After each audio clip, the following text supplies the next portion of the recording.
Alright, figure number 10. I had to draw the 12 in there. It got cut off when I did the picture. So we got to find the area, it says, of this shaded region here. Alright, so if I'm going to find the area of this shaded region, I do it as I always do. I take the area of the whole thing, subtract the small hole. So the area of the whole thing, well, it's 10 by 12. By 10 by 12. So it's a 10 by 12. So 10 times, so it's 120. Now all I need to do is I need to subtract this part in here. Now the mistake that sometimes we make is go, oh, well look, I got a trapezoid here. 8 and 6 is the bases and a height of 6. Notice there's 1, 2, 3, 4, 5 sides. You can't do that. There's 5 sides there. So we're going to have to cut this guy. I'm just going to simply cut him right across here. That's going to form me, in this case, it's going to be a 6 by 6. So I know this is a square with 36 squared units in it.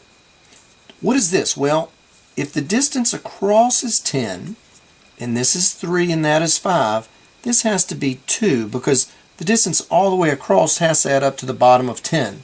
So if you already have 3 and 5 there, you know this is 2. Across, you already know it is 6.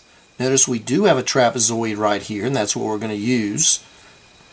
I now need the height of that, the distance between the two parallel sides. Well, if from top to bottom is 8, and from here up it says is 6. Notice that's 6.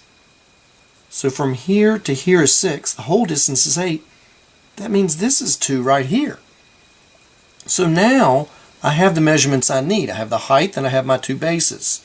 And so all I need to do is a trapezoid, okay, which 1/2 times my height times my bases added, base 1 and base 2. That's 6 and 2, so 6 plus 2. The height is always the distance between the two parallel pieces, which in this case was a 2, times 1/2. Well, half of 2 is just 1. 6 plus 2, 8, so 1 times 8, 8. So I got 8 units up here. So the whole thing's 120, and I have to subtract these two together, 36 and 8 together. What's 36 and 8 together? That's 44. So this whole thing is 44 units. So I do 120 minus 44. So that gives me the answer. Well, 120 minus 40 is 80. Take away 4 more in my head, I can see that's 76. So I got 76 squared units in this case. I always tell you to use centimeters, so it's squared centimeters. So 76 squared centimeters is what we have in this remaining part of the room. There's figure 10.